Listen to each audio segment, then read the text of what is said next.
আজ মেছেদায় সাংগঠনিক বৈঠক ছিল মুখ্যমন্ত্রী শুভেন্দু অধিকারীর এবং সেই বৈঠক থেকে বেরিয়ে তৃণমূলের দুই শিবিরকে একেবারে সরাসরি নিশানা করেন শুভেন্দু এবং এরই পাশাপাশি তোলাবাজি নিয়ে সরব হন মুখ্যমন্ত্রী।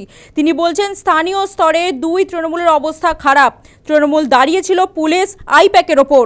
তোলাবাজি সিন্ডিকেট রাজ বন্ধ হয়েছে। তোলাবাজি বন্ধ হওয়ায় খুশি আম জনতা, বলছেন মুখ্যমন্ত্রী শুভেন্দু অধিকারী। কি বলেছেন তিনি শোনাবো।